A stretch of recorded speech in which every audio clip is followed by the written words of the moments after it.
Welcome to the Education Corner, a podcast by Education Choices magazine.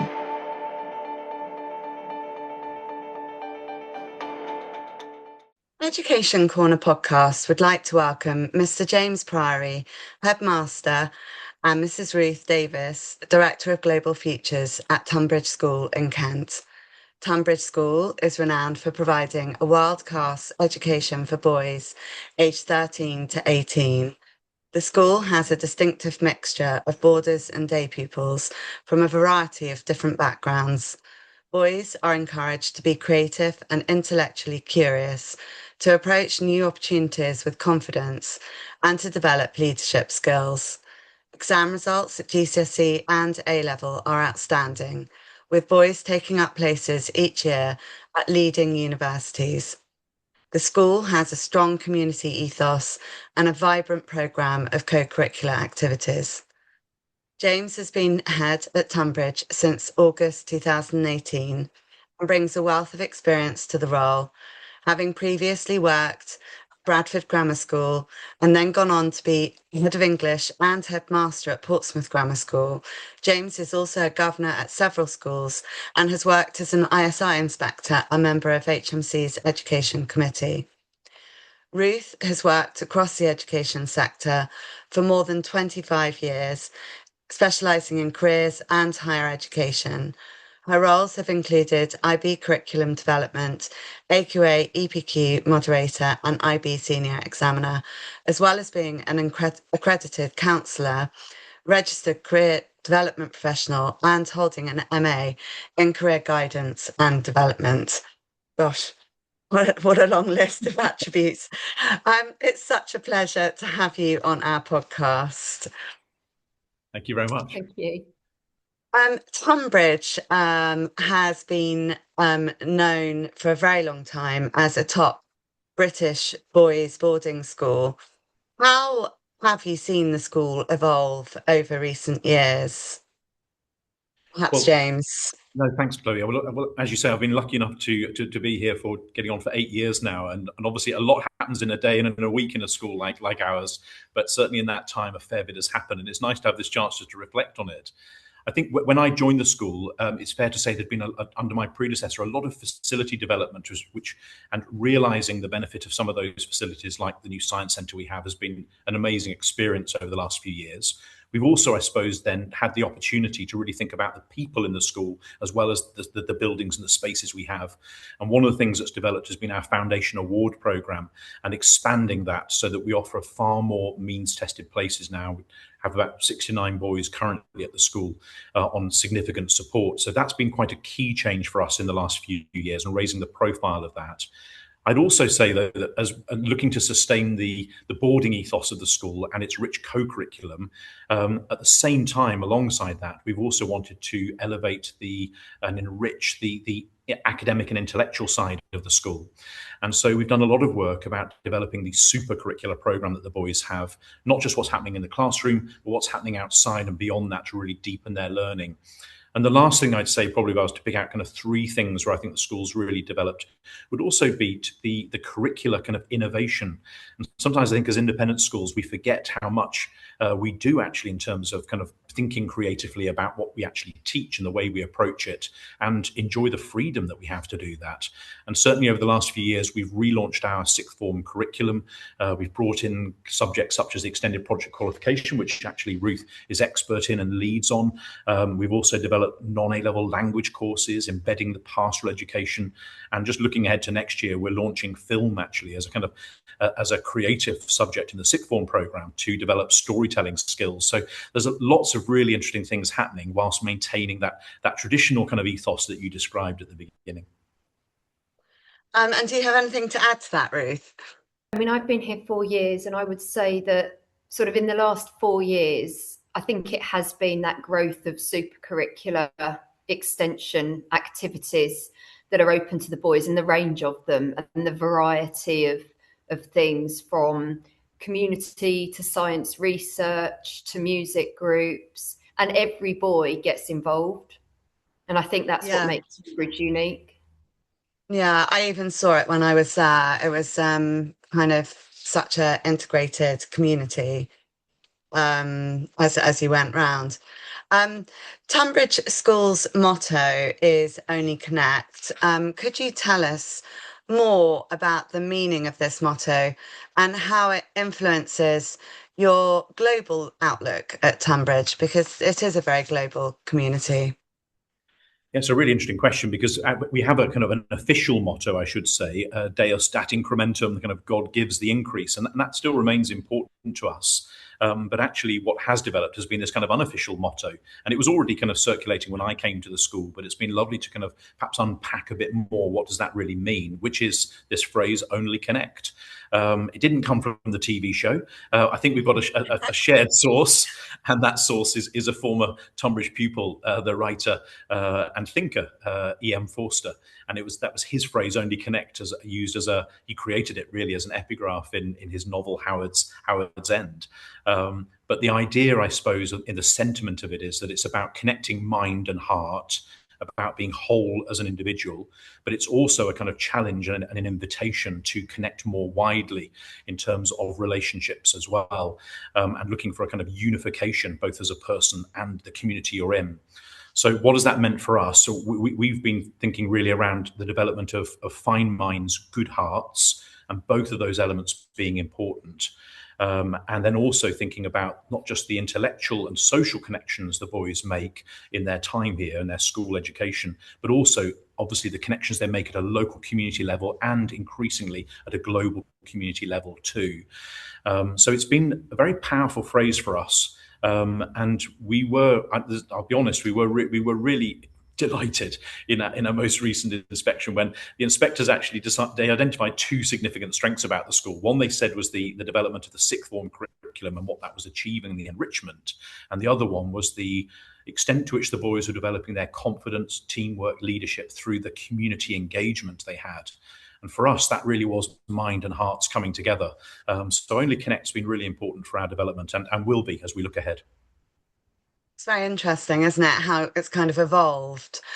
You also continue to support your pupils beyond their years at Tonbridge, including through the Old Tonbridgians Society and Tonbridge Connect platform, which perhaps is where this Only Connect is coming from. How is the Global Futures Department also able to add to this and extend support to pupils beyond school? So increasingly, we work very closely with Tonbridge Society, and over the last sort of 6 to 9 months, we've started to formalise that process a little bit more, and it's about bringing OTs, Old Tonbridgians, kind of to a place where they feel comfortable enough to come back to the school to ask for help if they need it, but also to continue with James's theme of connection, but also that they build that connection with us, that they then pass forward to the boys that are currently in the school. So, my department and the Tonbridge Society are looking at or run series of networking events where, we ask OTs to come back into the school, to connect with the current pupils, to connect with recently graduated pupils, so that provision of that support and that community and that connection kind of continues as they go to university, graduate, go out into the working world. Is it effectively kind of like a LinkedIn, but an internal Tonbridge kind of power tool, or? I suppose sort of. I mean, we use it alongside LinkedIn. I mean, LinkedIn is incredibly important sort of for us in our roles, and also, as we all know, for sort of students and going out into the workplace. I suppose Tonbridge Connect is like a type of LinkedIn. And certainly, we have a lot of recent graduates that come back and sort of say that, they've reached out to people through Tonbridge Connect. They've made those sort of links. They've gone out, they've met them for a drink. They've gone and had some work experience. and sort of it's really helped them feel confident. A real support network. And I imagine that a lot of the old Tonbridgians come in and give talks and support them in many other ways as well. I mean, what I'd just add, Chloe, I think is that I think Ruth puts it well, which is that it's obviously about supporting those younger OTs, and that's becoming an interesting kind of area of focus for us, because we know the value of what we can provide through network, through expertise.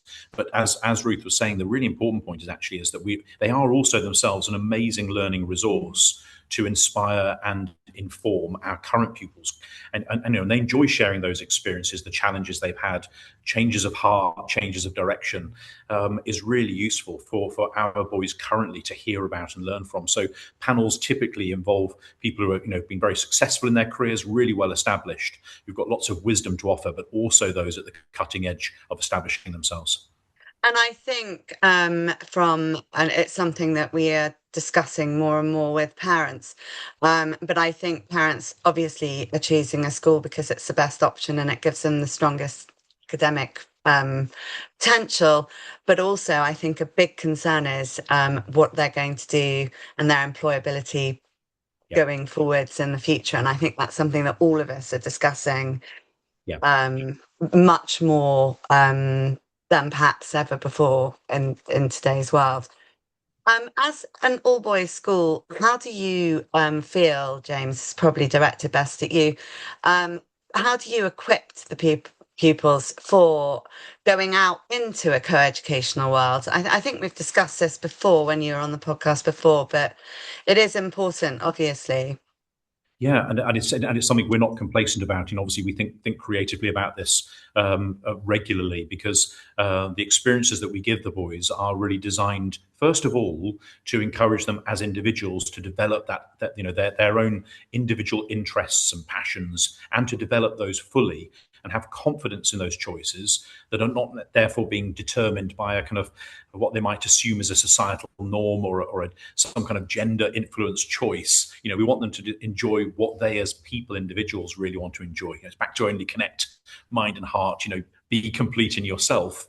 And to some extent, giving the boys space and confidence to do that is actually one of the important things we offer, we think, in preparing them for that world, so that when they come into that world, they really are offering, they're coming into it confidently, actually, and open to a wide range of experiences and interests. But we do, of course, also look at how we facilitate all kinds of learning opportunities and partnership with working with girls as well. And we're very lucky, where we are located as a school. We have some great partnerships. We have well-established relationships such as the twinned houses with Benenden, and lots of really good relationships with a wide range of independent and state girls' schools locally, which might extend to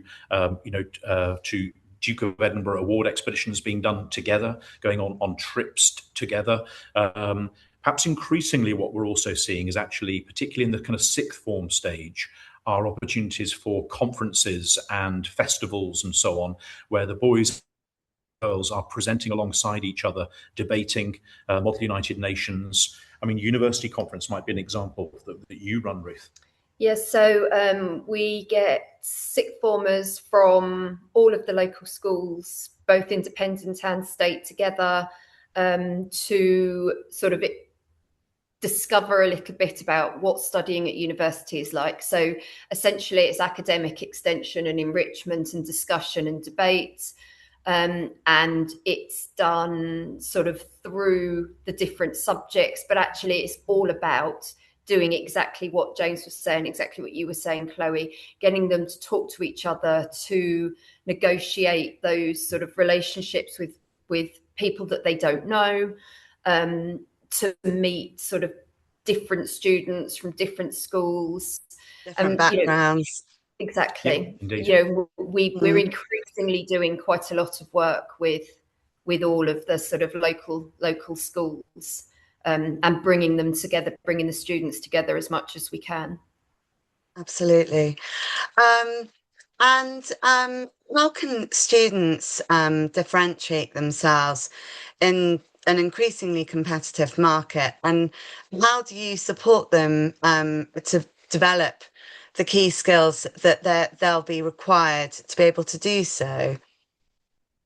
I mean, I think that's a really key question. And in fact, I think it's probably the key question.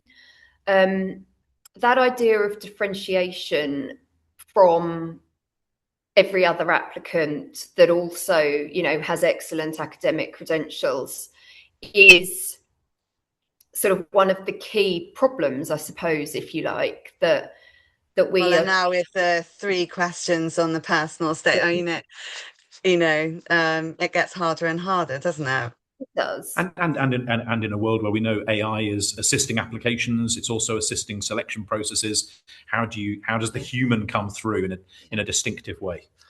But I think, you know, one of the key things that we're sort of teaching our students is that it's about genuine engagement. You know, I was at an event yesterday with 2 Ivy League universities, and both of them talked at some length about engagement, not participation.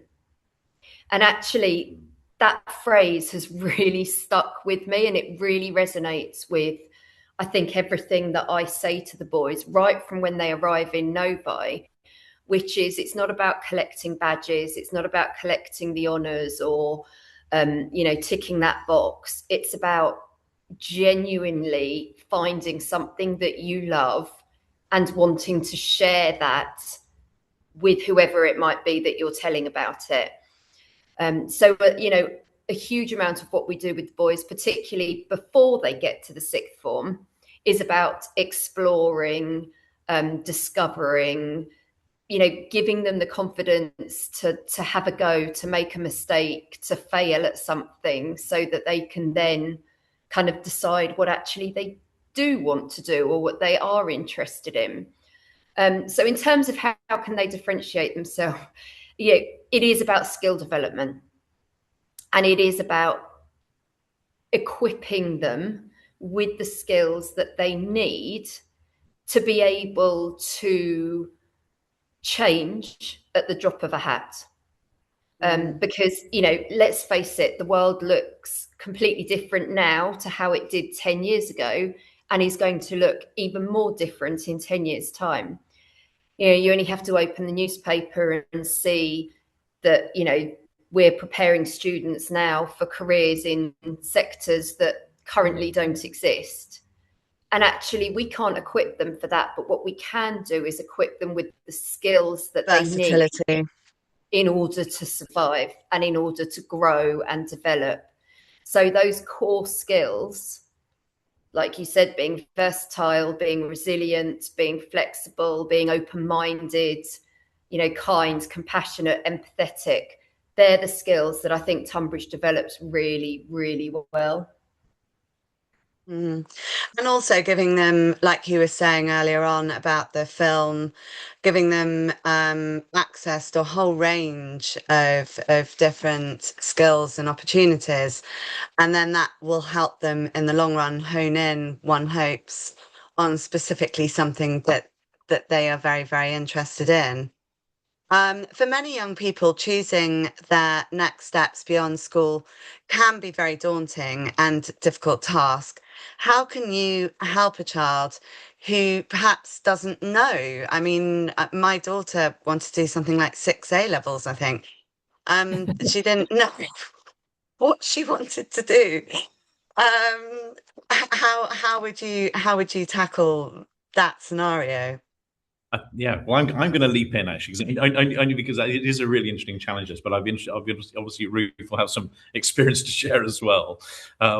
I think it is really interesting because I know there can be a lot of pressure, obviously, on young people to have identified. And I'm always a little bit suspicious that when someone is absolutely clear about the one career that they're going to pursue, is that just the very convenient answer that keeps relatives at bay and curious headmasters as well? And is it really what they want? And of course, it's very challenging, I think, sometimes to be honest and say, I don't know, because in honesty, that's probably where most of us are, and many of us who are in teaching.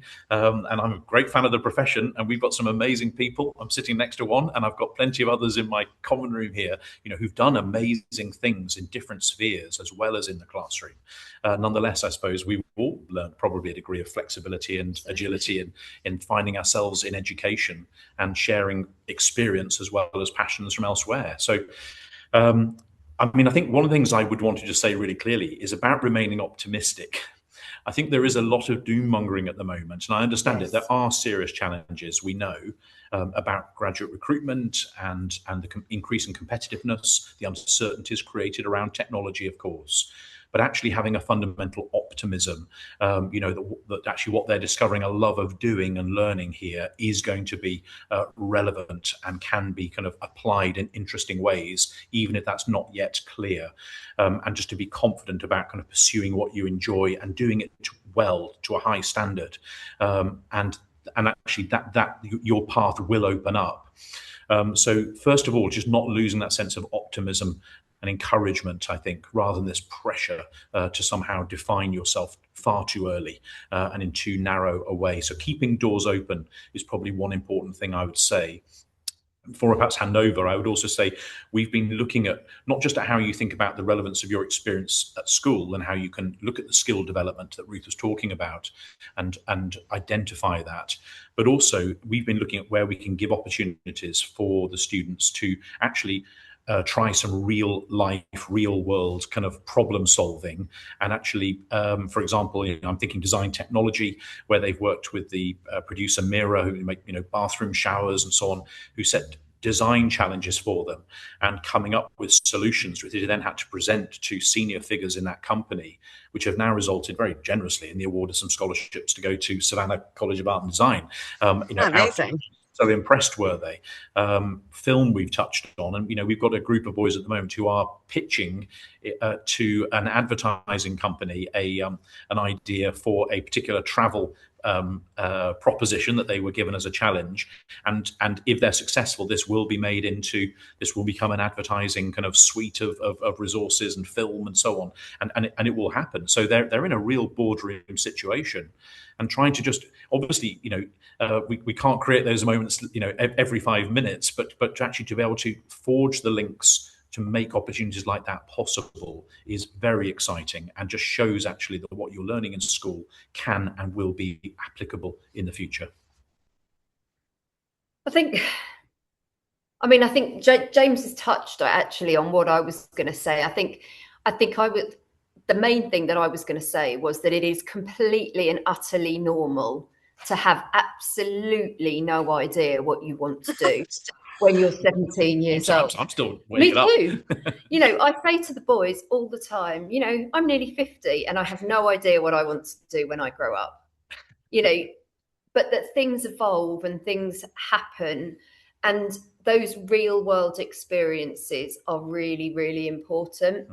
And I think, that is something that we try and do here through charity work, through Giving Day, through getting the boys out into local primary schools, or the Novice sort of raising money for the homeless, or everything has this real world dimension to it. And I think my hope, and it works for some but not all, is that they will see something when they're in the real world that will resonate with them, and that actually will spark something that makes them want to go and investigate a little bit more. But increasingly we're finding that boys are not going into the career that they told me they were going to go into when they were 16. Because that's completely normal, because by the time they're 22, actually, they have changed. And so it just reverts back to what we were saying about sort of versatility and skill development. And having that open kind of mindset, isn't it? Yeah. Seeing everything as an opportunity, as I always say. Many Tonbridge pupils progress to university, with 95% going on to attend Russell Group and top universities worldwide. How do you support these pupils through the university application process and enable them to succeed at the top universities in the UK and internationally? I mean, we're increasingly finding that there are many more scholarships often available in the US to UK students. But obviously, equally, we've got Oxbridge and the Russell Group, and then European universities and becoming even more popular. Well, I will. Obviously, this is really Ruth's domain, but I do just want to say, this is an increasingly kind of challenging area because there are some extraordinary opportunities available, and yet I know we've also seen some challenges about the relevance of university courses, the cost, and so on, and to what extent do they lead to future pathways, and so some interesting kind of debate and challenge around this. And I suppose that tells me is that what really matters is that you are finding the destination and the course that really is relevant for you and that is recognised as world class. And one of the risks, I think, is that we can tend to see institutions through a lens that's 20, 30 years out of date and not always recognise actually where world class is actually happening. So keeping in touch with what's actually going on in these places and having that dialogue with students about their experience of quality of teaching, research, and so on, and doing our own kind of visiting and researching is really important. And one of the things I'm delighted about, in terms of bringing Ruth into the team and her becoming Director of Global Futures, is really opening up a vista of opportunities here in the UK and globally, not to bewilder, but to excite. And to bewilder. And to, yeah, I might be occasionally bewildered, but and so there's no doubt. I mean, it is, there's a particular challenge here for schools, because if you're going to genuinely guide someone in making meaningful applications here in the UK and perhaps say US, North America, they may be making, 10, 12 applications as well as, that they're 5 here, then that takes a lot of work and a lot of individual mentoring and guiding. And this is really where Ruth, her team, and, our colleagues come into play. I mean, I could talk to you probably for the next hour about what we do to support them. I think out of last year's year 13, I think they applied to 11 different countries. Yes, applications to the US are rising, but actually they're also applying to Europe, so Spain, to France, to the Netherlands, to Canada, to Australia, to Hong Kong. We've got a couple to mainland China this year. The breadth of where they're applying has completely changed the way in which kind of university sort of support has sort of been run and developed. A lot of it has to be nuanced and personalised. There is absolutely not one size fits all, even within the UK. And I think James touches on a really important point about finding the course that is right for them, but also that's right for the possible career that they want to go into. So, I've done a lot of work on reshaping the narrative around sort of prestige and the brand of certain universities, because actually there are many universities that are better than some of the most well-known and popular universities, and the media doesn't help. But it's we work with each student sort of one-on-one to support, to guide, for them to bounce ideas off. We have an open door policy. It's a little bit like a revolving door in our office, and they come in and they ask a question and they leave again, or they come in and they throw themselves onto the chair and, exasperated noises, and then get up and leave. And I think it's that personalised approach that makes such a difference in the boys' successes, but also means that they want to stay in touch with us. So, I'm taking a group of boys out to California in October to go and visit some universities. And I was going through the list yesterday and realised that actually we've got alumni in 6 out of the 10 universities that we're visiting. So I've contacted all of them and said, I'm bringing these students here on this day, and they've all said, brilliant. Tell us what time you're going to be here. Here's my mobile number. I want to take them on a tour. And I think that personalised approach enables us to build those connections, to develop those relationships that will last. Absolutely.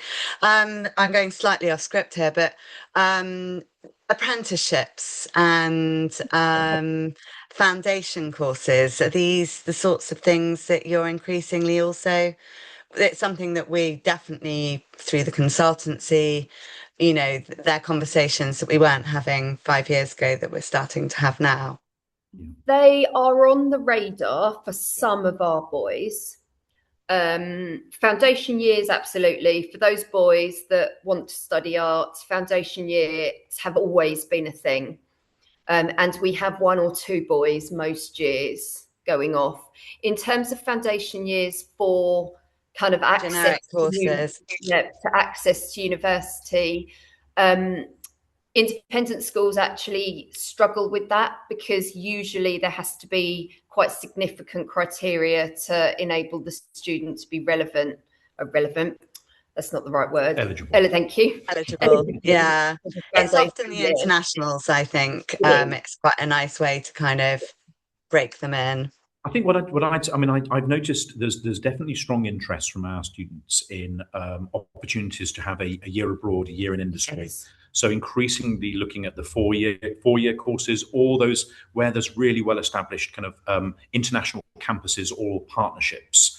That I've been really quite struck by that. And I think it's interesting. Degree apprenticeships are definitely on the horizon. Perhaps it hasn't happened quite as rapidly here for us. But we've had boys who've been very successful in securing some high-profile degree apprenticeships, and have then perhaps had to make a choice as to which they feel is going to be the best path, and they've been fortunate enough to be in a position to have a choice. So we're building experience there, but I think it's still to grow for us. It is. I think obviously we work with lots of the universities. UCL, I'm an old UCL girl. Yeah. And they've just set up now, and it's something that we are in discussion with a few of them about, a careers award. So they're increasingly looking at, and I think this is something we're going to see more and more of, a more practical element to a degree, whereby people are in the workplace. Well, and their employer, but coming back to the same thing that obviously at Tonbridge you're already preparing them for and giving them work experience. But I think this ability to be able to also enter the working world. We had a really interesting conversation just recently with, I was just thinking of the Vice Chancellor of BPP, who I'm delighted happens to be a former pupil of the school, and really interesting insight from him into exactly what you're talking about. Obviously, he's got great expertise in employability, the development of professional skills, and of course around degree apprenticeships. I mean, they're delivering a huge range of those. So it's been we're looking to be as open-minded as we want our students to be. I think it's going to be the biggest change we're going to see. Your careers and universities department at Tonbridge is obviously called Global Futures. What's the rationale for that change? I'm being looked at because I made the change. You accepted it. I did. Well, I think my thinking was it up until this, universities and careers, has obviously says what it does on the tin, but I think it actually just feels a little bit old-fashioned and a little bit too literal and linear. Actually, I think that's the point. It kind of loses the sense of something that's ongoing, that's a process. And futures is something that is something that is ahead and ongoing opportunity development. It doesn't mean that we're suddenly saying everyone's got to be heading off to international universities, though we're seeing strong interest in that. But that could be at postgraduate level, or it could be for when the world of work, rather than necessarily university study. But it's certainly about thinking more broadly and in a more organic way about futures, rather than it just being simply a linear process that you're following. And it's actually it has made a difference, hasn't it? I think so. Yeah, I'm really pleased actually. I think it's created To how the students are thinking about their future. Yeah, They're I think thinking about it as a bigger picture. they're starting to think beyond what do I need to get in my A-levels to get me into this university. They're actually starting to think, okay, and this ties in with part of our rationale here for the change. They're starting to think, where do I want to be in 5, 10, 15 years' time? What do I need to do now in the short term to get me to the next stage towards my goal? So university has stopped being the goal, but actually become the stepping stone for the future. And I think the rebrand has really helped. It's kind of reinvented and reinvigorated sort of the work that we do, or the way that students see us. Mm. It was a very good decision. It was very good, James. As part of this, you've introduced Think 25, which is a forward-thinking initiative which looks to where students will be aged 25 and beyond. So again, we're coming back to this same thing. The school's website describes it as broadening horizons and strengthening partnerships, recognising that success is long-term, holistic and international, and that modern pathways are rarely linear. Could you tell us more about this initiative and the benefits of looking towards students' futures beyond school in this way? Yeah, so Think 25 is we've kind of soft launched it, if you like, this year, and it's going to become a really important theme in the forthcoming vision that we're just finalising at the moment for the school, looking ahead. So it's going to become an important theme, but we wanted to get it underway and get it resonating already, and I'm really pleased that it is doing so in a very positive way. It's probably got kind of three elements come to mind, I think. One is just very simplistically or simply, it's about projecting yourself to 25, and it's about kind of not losing that sense that actually, of course, the enjoyment of the here and now and the preciousness of that childhood experience, of course, but it's also about increasingly kind of projecting yourself to where you're going to be in the future and keeping those doors open. So it's one level, it's as simple as that. In another level, though, it's also about how are we as a school kind of strategically kind of structuring ourselves and resourcing ourselves so that actually we can not just kind of encourage you to project, but actually share that journey with you, either by supporting you in it or indeed learning from you along that way, or both, particularly from 18 to 25. Because as Ruth said earlier, we are finding that our students reach back to us. We've got an amazing community culture here, the boarding ethos, the house system we have. Our pupils feel really well known here, and they know they've got access to a great network, teachers they respect and they know have done interesting things in their own lives, and also, of course, access to alumni, parents, industry links that we have. So looking to kind of actually facilitate that support, which they don't always find at university and don't necessarily always feel as well known individually at university. So it's about supporting that journey too, and the decisions and choices they make. And the third element really is actually the one we're reflecting on at the moment, and as we kind of think aloud ourselves. And it's actually about the Think 25. And I'm increasingly finding myself coming back to the verb there. What does it actually mean? Not just to project, but actually what kind of thought, what kind of mindset do you need? And I suppose this idea of a kind of synthetic thinking is something that's kind of coming through as an interesting theme. The ability to identify, to be creative problem solving, to synthesize the learning that you have, and really kind of, I suppose, developing the mindset that is going to enable all that agility, that versatility, that creativity that we recognize is going to be so important in your kind of success and also kind of welfare and fulfillment in the future. I think to be human in a technology-driven world is Mm. kind of where we're thinking at the moment.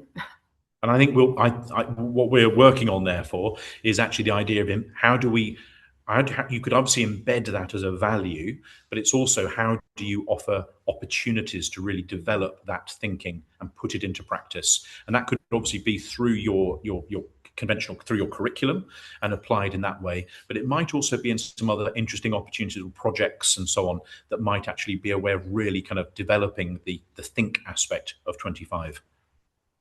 And this is probably more directed at Ruth, really. Obviously, we all know that AI and Claude and everything, they're getting better and better and better, and quite a force to be reckoned with. Are you encouraging the children to stay well away, or are there ways that the AI tools can help with all the application process and thinking? As a mum of teenagers, if I told my children to stay away from something, they're going to run straight to it. And so certainly the school has very much taken the approach of let's teach the boys how to use it properly. And, I'm having one-to-one meetings with year 12 at the moment. And in fact, the last meeting I had before I came to do this, we were talking about entry requirements for universities. And I said, okay, so this is something that AI can help you with. And so we got his laptop up and I showed him what kind of prompt to put in to Claude. Claude then generated for him a list of particular courses with the entry requirements at specific universities in about 10 seconds. Now, 2 years ago, I would have spent an hour and a half pulling that list together for him, but by showing him how to do it and what kind of prompt, and he said, I hadn't ever thought about doing that, or I can't even remember what he said, but I hadn't thought that I could ask AI to do that. And actually, it's about teaching them responsible use of AI. It's not going anywhere. No, they are going to be using it in the same way that my grandparents probably thought that we were all crazy when we bought our first mobile phones. We have to embrace it. We have to teach the boys to embrace it, but we have to teach them how to use it responsibly. Yeah.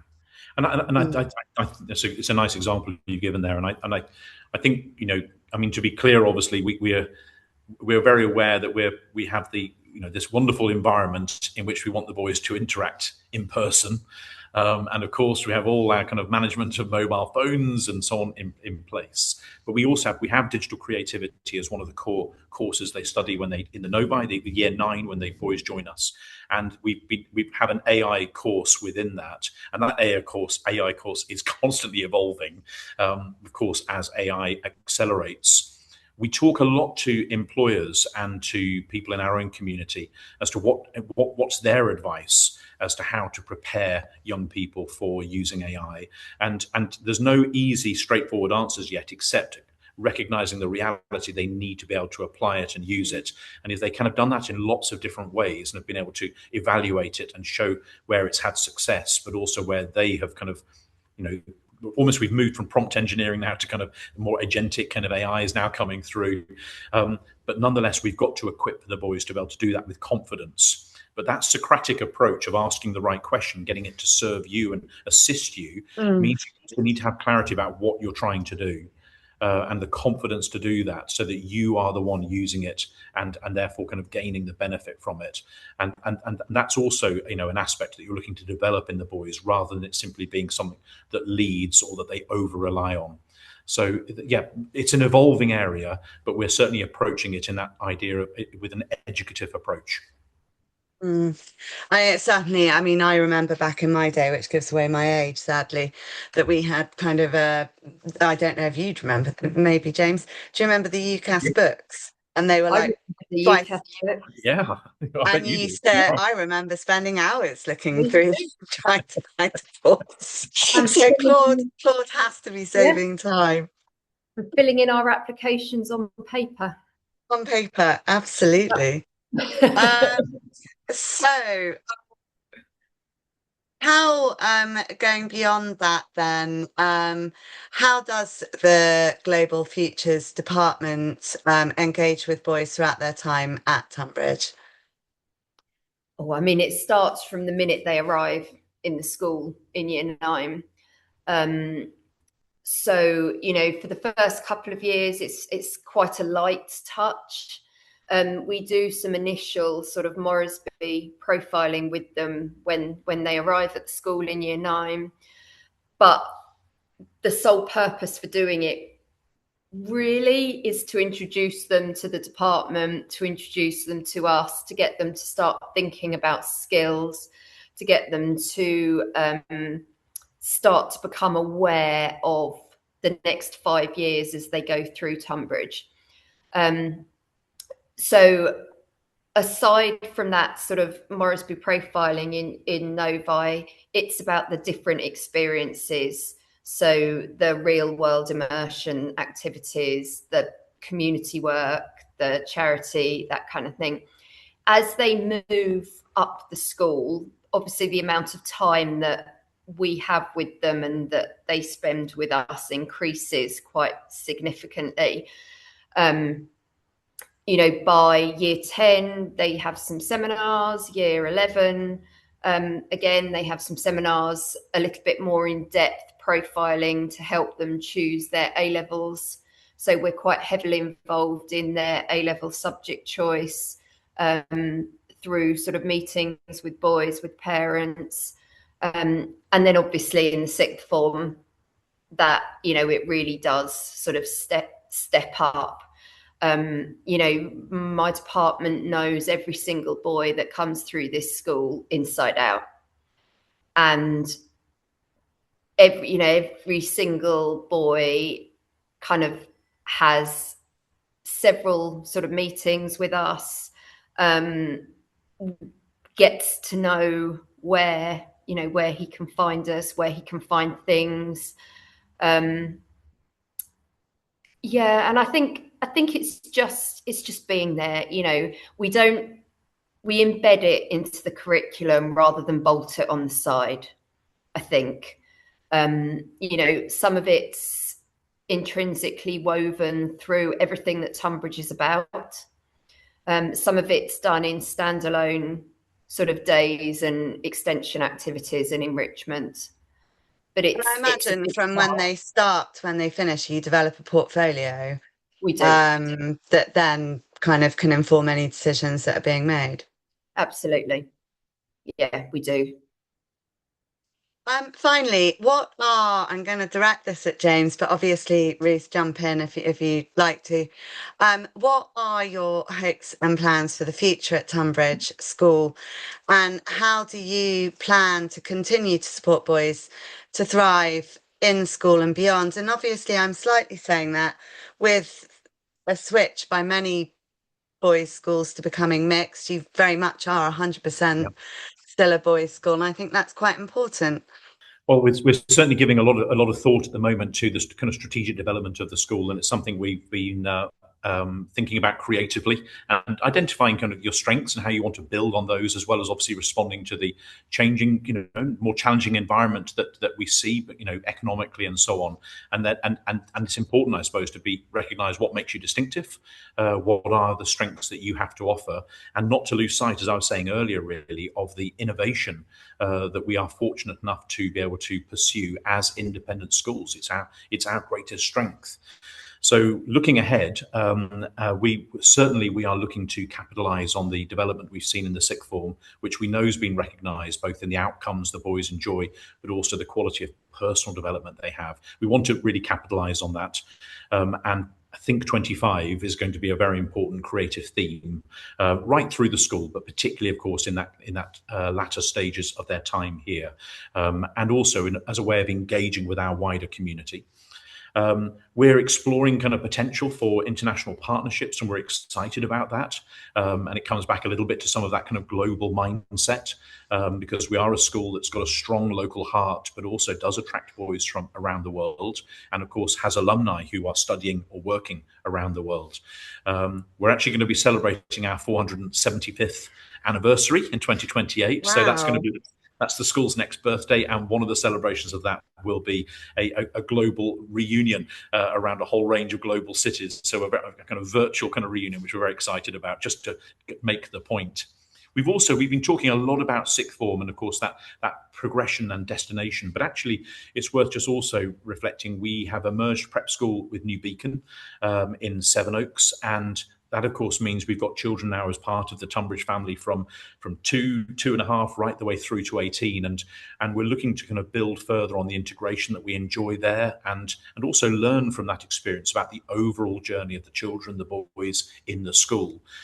So there are lots of things that we're looking to develop and excited about, but certainly Think 25 and global futures are going to be really important themes.